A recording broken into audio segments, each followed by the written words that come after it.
This is a short leadership conversation with pastors and leaders of Venture Church Network. We are talking today about discernment. I think all of us, as pastors, as leaders, often find ourselves being pressured to make decisions quickly.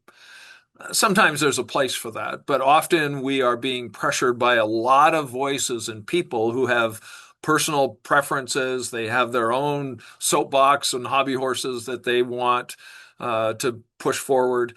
And we find ourselves under a lot of pressure to make decisions that pacify people and make them happy, as opposed to what is it that the Lord really wants us to do. And it's hard at times to hear God's voice in the midst of this.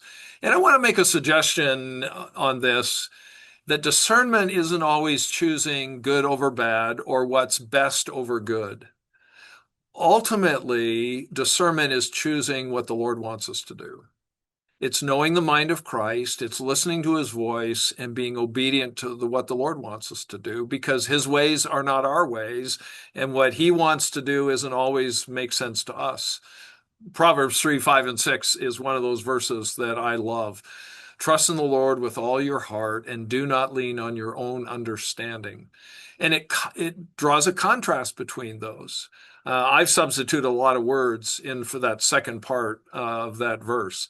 Do not lean on your own common sense. Do not lean on your own intuition. Do not lean on your own creativity.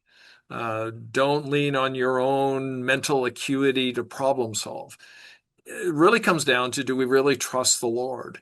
And so discernment isn't always strategic in terms of what makes sense to us. It's very relational in terms of knowing the mind of Christ and doing what he wants us to do.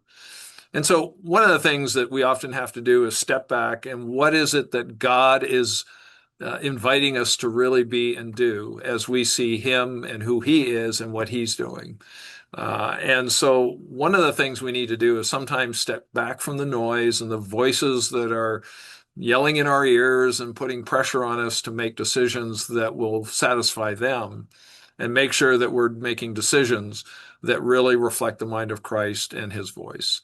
I hope this leadership conversation is meaningful and helpful for you as you lead in this season of ministry and life.